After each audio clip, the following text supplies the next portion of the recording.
Good morning, Senator. Thanks so much for joining us. Good morning, Maya. So I'm going to ask you, just for the film, to give us your full name and your Senate representation and all that good stuff. My name's Antoinette Sedillo Lopez, and I represent District 16 here in Albuquerque. And so can you tell me what you did before you became a New Mexico State Senator? Well, actually, I was the legislative director for the Coalition Against Domestic Violence. And before that, I was the executive director for Enlace Comunitario. And before that, I was a law professor for 27 years. And so that's been the majority of my career. So your legal training is actually very valuable and important as a legislator doing your work. Absolutely.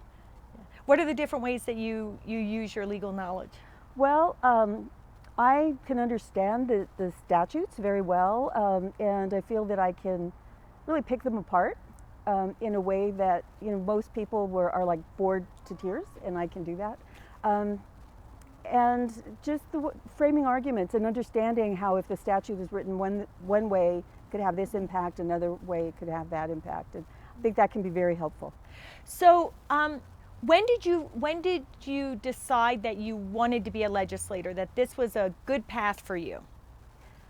Well, I ran for Congress before I became a state senator, and I wasn't successful. But what happened was I had been the executive director for Enlace Comunitario, and then when the president was selected by the Electoral College, about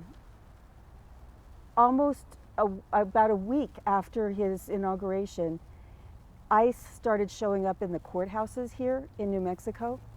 And so it really affected our client population. What Enlace Comunitario does is it serves all, of course, in domestic violence cases, but our target outreach is Latino immigrants. And they became afraid to get their restraining orders, to go to the police, to even come to our agency. So I started speaking up about it. We filed something with the Supreme Court. I got on television and quoted in the newspaper, all kinds of things. And people started saying to me, you should run for the congressional seat that was vacant back then, Michelle Lujan Grisham's seat. And at first I was like, yeah, right. And then as people encourage me, they say it takes about 7 times for a woman to really seriously consider it. At the 11th time, which was actually Michelle Lujan Grisham suggesting I run for it, I decided to do it.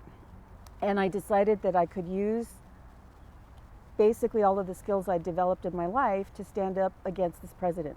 I was not successful.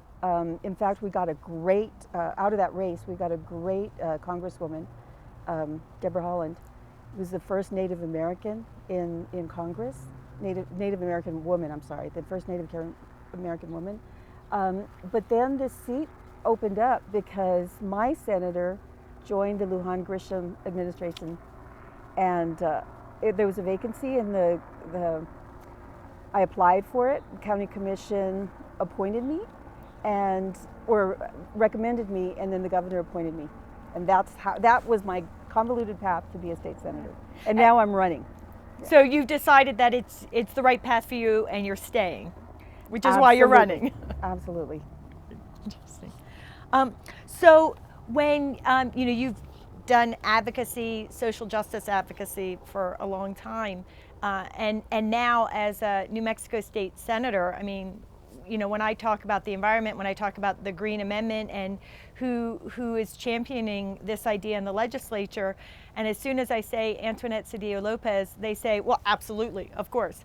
So you've been a long time social justice champion, now a very well recognized environmental champion, and I'm just wondering, when you were younger, if you knew that would be your path, or if there was a turning point somewhere in your life and what that would be.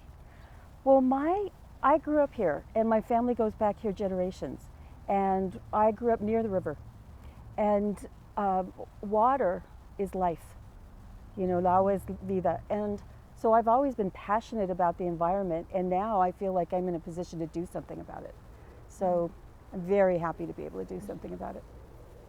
So when you think about the environment, as you said, water is life, so you obviously recognize it's important for people and their health and the quality of their lives. Here in New Mexico, what does the environment mean for the economy? Well, tourism is a huge part of our economy, and so if we trash our environment, people aren't going to come here. And then if we contaminate our water, not only will people move away, but they'll get sick. And it is absolutely crucial. It's foundational to everything we do here, including the economy. So thinking about, but let's have you now. We sort of did it in broad strokes. But how, in what ways, is a healthy environment important to people? Well, I have talked to people who are afraid to let their children play in the yard. I have talked to people whose children have constant nosebleeds and they don't understand why. And they think it might be related to the methane. I've talked to people who have had cancer, unexplained cancer. And as you know, there's been a lot of disposal of radiated water and radiation, uranium. In fact, the Navajos used to mine uranium with no protective equipment. So there's a long heritage of radiation poisoning in the state. And so it's everything. It's our health. Mm-hmm.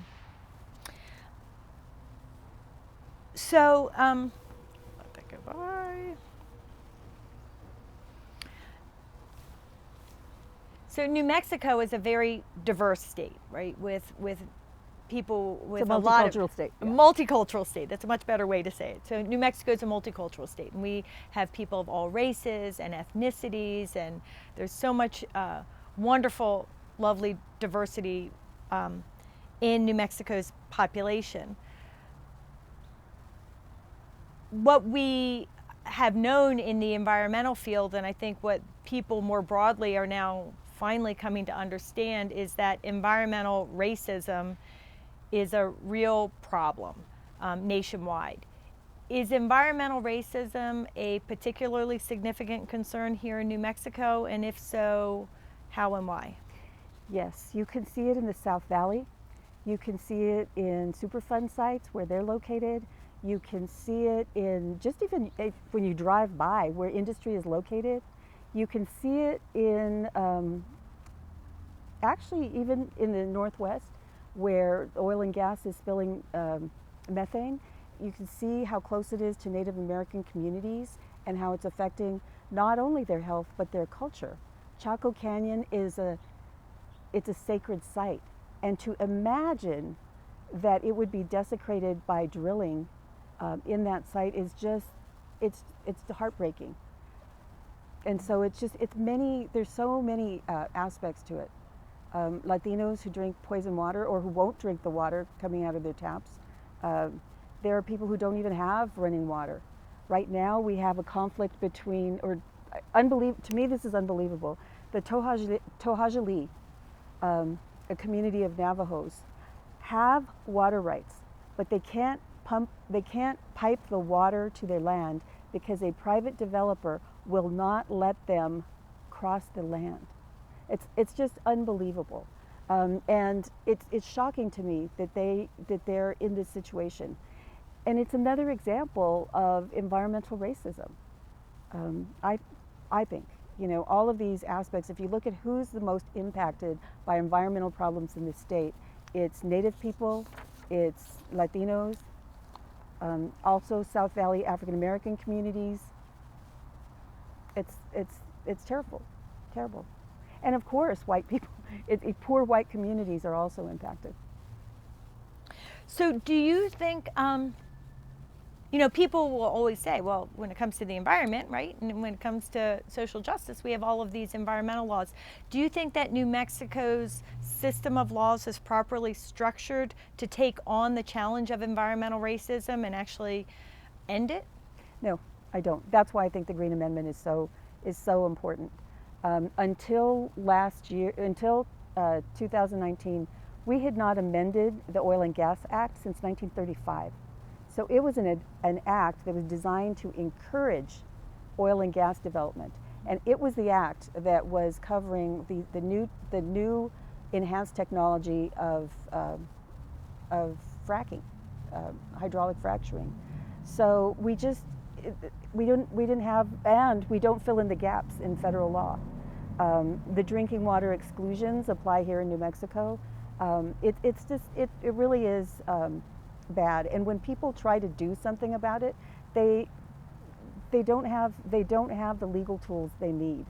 I know there's a family in southern New Mexico where there was a pipeline that burst, and it contained produced water, and it came out of it blew out of the pipeline and fell all over their yard.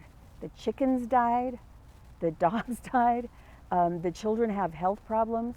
And what the company did is they came and they removed the topsoil, which I said is akin to despoliation of evidence. I'm looking and waiting for the consequences of that. There doesn't seem to be much of a consequence to spilling produced water, which then has the potential of contaminating the land and possibly contaminating the water tables, especially if we're talking about high water tables. So it's very disturbing. So you mentioned, produced water, toxic frac wastewater. Mm-hmm. Right now, there's a piece of legislation that has passed and is now going, regulations are being developed that would allow produced water, this toxic frac wastewater, to be used outside of the industry, actually in communities in a variety of ways. Do you think that the passage of that law, that kind of law, and the implementing regulations is something that is going to help better protect the environment and protect communities, or do you have concerns about the legislation? There are so many holes in that act that I can't. For one thing, giving the water to the oil and gas companies to do something with is a massive giveaway, and contrary to our water laws, our traditional water laws, in which all water must be put to beneficial use. The gap between radiation is not something that they're even measuring. And radiation is something that occurs naturally in these deep shale wells. And so the idea of using radiated water for anything is unbelievable. And another major problem with that particular act is it doesn't take into account or require the agencies to monitor the source of the water, how it's transported, and where it ultimately ends up. So we have no accountability. There are so many thousands of spills that occur of this water, and they're destroying the environment. There's no consequence. No, they just mention that there was a spill. Sometimes they say, oh, it was due to human error, and sometimes they don't even say. They just say spill when they report these spills. There's no recording of where they are. There's no recording of how it was remedied, if at all. So no, I think that Produced Water Act is insufficient and needs fixing. So right now today in New Mexico. By the way, that act was drafted by an oil and gas employee, just Marathon Oil. She testified at a hearing that she was a primary drafter. So it was drafted by industry. It is a sad and disgusting parallel because the Act 13 case in Pennsylvania, that extremely pro-fracking, the Act 13 law that was passed in Pennsylvania, that extremely pro-fracking law that we used Pennsylvania's Green Amendment to have struck down in significant part, was also not just a giveaway to the industry, but it was actually written by the industry for the industry and passed by the Pennsylvania legislators. To have her stand up and testify proudly that she drafted the act at a hearing was just, oh my God, was shocking. But yeah, so no, I have no confidence in the Produced Water Act. So in Pennsylvania, after the Pro-Fracking Act 13 was passed, we realized, I and my organization realized that we had this long ignored constitutional environmental rights amendment, the Green Amendment, that we were able to use to challenge Act 13 and ultimately get these most devastating provisions declared unconstitutional because they would violate the rights of the people of Pennsylvania to pure water and clean air and a healthy environment. Here in New Mexico, what can community members do if an anti-environment, right, or an environmentally devastating piece of legislation is passed? Right now, today, what are their primary options? There is, so we have Article 20, Section 21, which I believe in 1970 when it passed with, it was the amendment to the Constitution that garnered the most votes in that section, and that included a time when the ERA, our local ERA, was being passed. So it garnered the most votes, and I believe that they thought that they were doing something to protect the environment. All it does is it puts a duty on us, the legislators, to make the environment of fundamental importance. And then it says for the benefit of the people, or for the people's greatest benefit. So it turns out that environmental, and I really believe that the people in the 70s who voted for it thought that they were doing something positive, has turned out to be ineffective and of no use to helping the people of New Mexico. That's why we need a Green Amendment. So when the Produced Water Bill was passed, or the Produced Water Act was passed, and there was outrage amongst many leading environmentalists in the state, what tools did they turn to try to get the legislators to do something about the fact that they had passed this very harmful law when it came to the environment and communities? What they're of course working on the regulations, implementing it, but you can only do so much with regulations, and they're also asking us to reconsider it and to fix it, the legislators. But they don't really have much of a tool in the courts.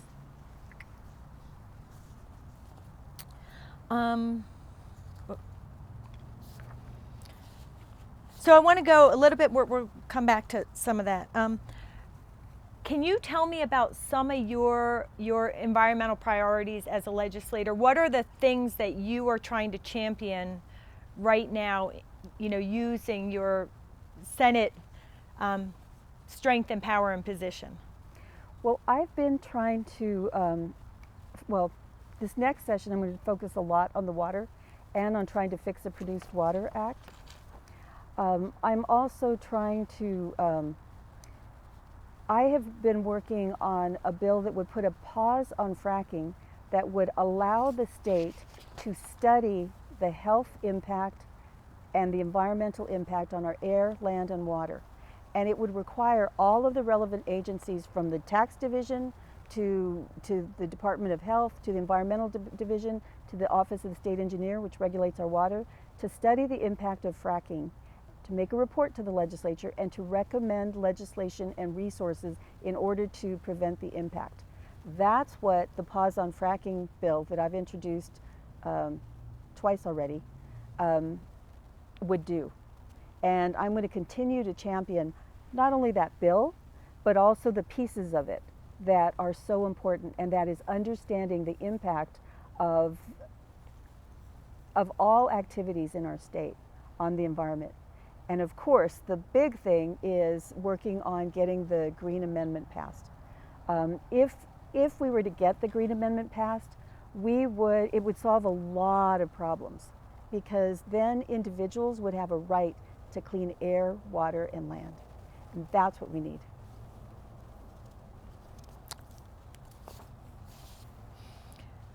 So here in New Mexico, the climate crisis is being felt very directly. Just wondering if you can explain to people how climate change is affecting communities and the environment here in New Mexico. Well, we've been undergoing a drought, and it's just going to get worse and worse.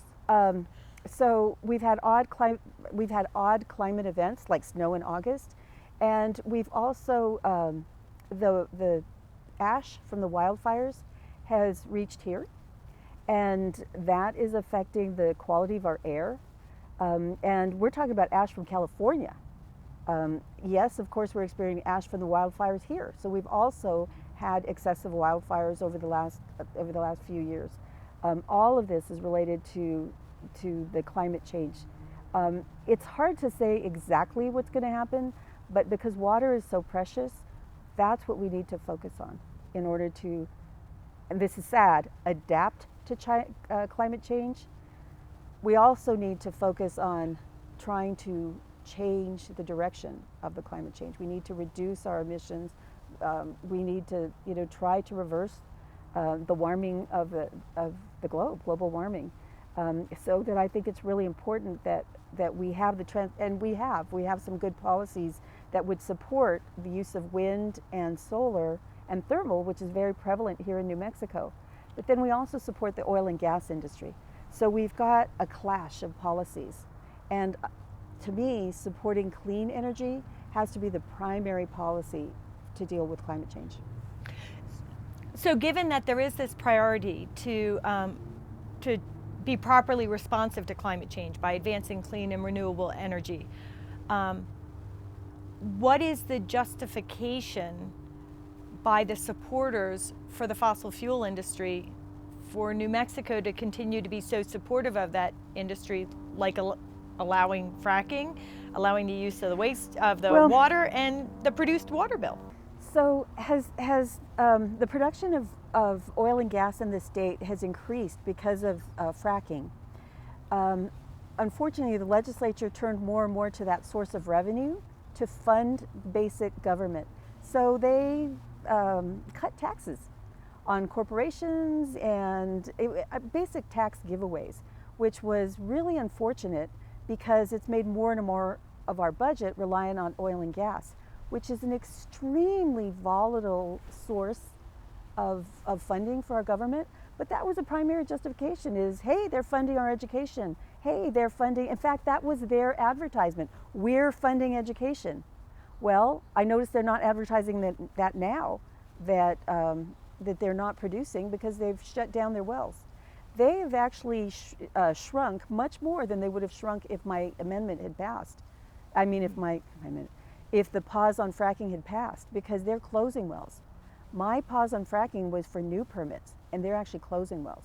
So it's been devastating to New Mexico's economy, and we absolutely have to find alternative sources of revenue. And I think we can do that with clean energy. So can you talk about why, when you heard about the idea, this is just me asking the question, so Okay. They get some of that, but not most of it. So when you heard about the idea of a green amendment, right, a constitutional right to clean water and air, a stable climate, and healthy environments, why did you decide that this was a priority for you? This was something that you wanted to champion? We need something like that in New Mexico. We have no other alternative for people to get the clean air, the clean water, and the pristine land that they deserve. Do you see the passage of a green amendment not just enhancing environmental protection, but also strengthening environmental justice here in New Mexico? Yes, if we had a green amendment, then communities, peoples, cultures can use that amendment to protect their air, their water, their land, their pristine environment. That's what we need. What do you hope to see happen in the near term and the long term as the result of the passage of a green amendment? Well, in the near term, I think it would spur the legislators to look at their statutes or look at our statutes and try to figure out how to fix them to comply with the amendment. That's what I see from my perspective. But the other thing is it would empower communities, and empower activists to seek what they need to keep our air and land, water clean. Do you anticipate or think that the proposal of a green amendment should be a political issue, or is this something where we can look forward to some bipartisan coming together in support to advance this constitutional right to a healthy environment of all people? I think it should be bipartisan. I think everybody in our state wants to ensure that they have beautiful clean air and water, and farming and agriculture and ranching is so important to our state. I just can't imagine that people would have a problem with ensuring that all of that is protected for us and for future generations.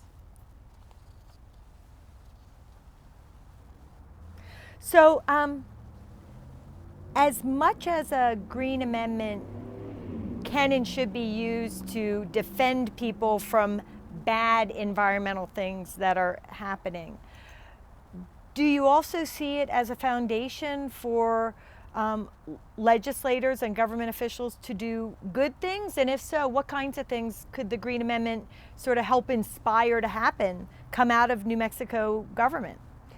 One of the things is I think that our agencies right now feel that they have to be neutral and balanced because they don't have anything that really puts a priority on our environment. They don't have a big grand state policy that puts a priority on our environment. And the agencies will, our government will, when we pass the Green Amendment.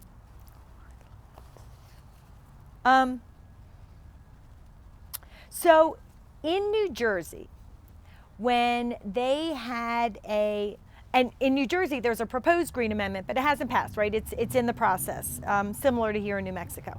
But in New Jersey, the amendment has already been proposed, and there was actually a hearing before the Senate Environment Committee. And the interesting thing in New Jersey is when a committee has a hearing, anybody can walk in off the street and they fill out a slip of paper and they say whether or not they support or oppose whatever the legislation is that they're interested in, and they say whether they want to testify or not, right? So anybody can testify, you just have to put in this slip of paper.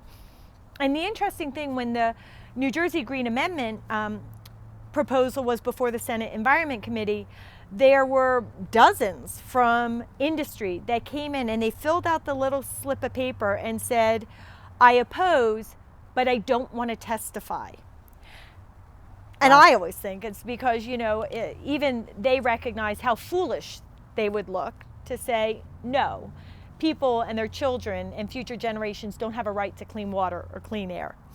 And I'm just wondering, here in New Mexico, do you, if there were, an open hearing where anybody could come and speak, whether it was before the legislators or, just before the people, do you anticipate the industry being bold enough to speak vocally against it, or are you anticipating that they will be more scurrying around behind the scenes, spreading their opposition? Both. Yeah, I think that they will speak up against it, and they will also be working behind the scenes. And so what do you think then that people need to be prepared to do to counter that? And I'm not asking for subversive behavior, just so you know in my question. Really, like what, People need to speak up, let their legislators know that this is a priority. And so people, right now, I think that is a moment in time where people are feeling frustrated and need to feel like they're doing something. And the something they can do is speak up. So a lot of people who are opposed, those who are opposed to the Green Amendment raise the same set of arguments all the time. And so I'm just going to ask you what your responses are to them. So the opposition often says constitutional protection of environmental rights, or people who are opposed often say environmental rights don't belong in the Bill of Rights section of the Constitution, where we have the right to free speech and freedom of religion. We even have gun rights. What's your reaction to environmental rights don't belong in the Bill of Rights section of our state constitutions? The Bill of Rights is a place where we speak about our human rights. And in our priority of rights, the ability to breathe, the ability to have clean food, or food that is not contaminated, the ability to drink clean water, those are basic human fundamental rights. They belong in our Constitution. What's your reaction to people saying, well, if you pass a constitutional environmental rights amendment, a Green Amendment, we're going to lose jobs and it's going to damage the economy? New Mexico's economy right now is probably near the bottom. We need to rebuild it in a strong and healthy way. And so this is an opportunity to give us a blueprint and guidance for how to rebuild a green, healthy, vibrant economy. What do you say to those who say, well, if you pass a constitutional environmental rights amendment, a green amendment, it's going to result in a lot of litigation? Congressman John Lewis, who recently passed away, used to talk about good trouble. Well, I think there's such a thing as good litigation, good trouble. So we are coming close to the end.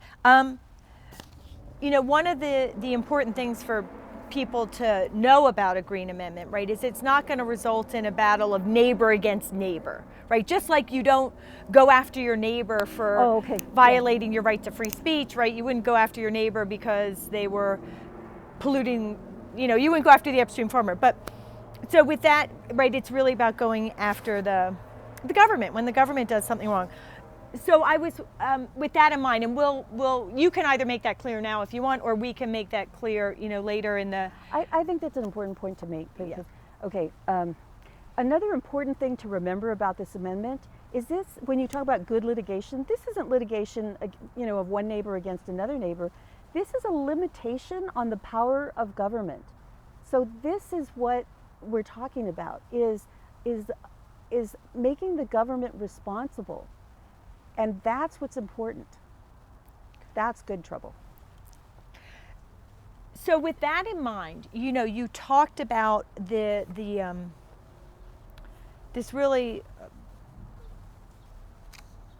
frankly, shameful situation with the Navajo people having water rights and yet not being able to access their water because smack dab in the middle is a developer that won't let them cross. Right, who's prohibiting. So an easement. What I'm wondering is, what in that situation is, and I have a thought, but and I can tell you what happened. It's because they don't have access to clean water. They own the water. But what is government doing to allow that situation to happen? Or what did government do to help set up that dynamic so that the Navajo people could be deprived of access to their water? Well, what the government needs to do is condemn the property. You know, for oil and gas, you see condemnation actions all over the place to get an easement against property owners to transport the oil and gas. That's exactly what needs to happen now, is the government needs to condemn the easement so that the pipeline can go across the land underneath. I mean, it wouldn't even affect the use of the land. To give water, a basic, fundamental human right to these people. So you're talking about the importance of state government using their authority proactively to help. Yeah, they have that power now, actually. To be honest, they don't need the Green Amendment. But again, it's a policy. Mm-hmm. It's the policy of that this community is entitled to clean, fresh water. And that policy should guide the government decision making. The problem I have is the government actually has the power to do this right now. To me, it's a matter of will. And would the Green Amendment give them more will? The Green Amendment would give them a strong state policy guideline in what should be done. Mm-hmm. One is, as you go forth advancing this idea of a constitutional right to a healthy environment in the Bill of Rights section of the New Mexico Constitution, what do you want your legislator colleagues to know and understand about this proposal? This is about future generations. This is about protecting our precious state for our children. We have an obligation, a moral obligation to do that. It's our responsibility as legislators, and it's a legacy that we can leave for future generations. And what do you want the people of New Mexico to know about why you're advancing a Green Amendment? The people of New Mexico deserve clean air, water, and land. It's their right, and we need to say it.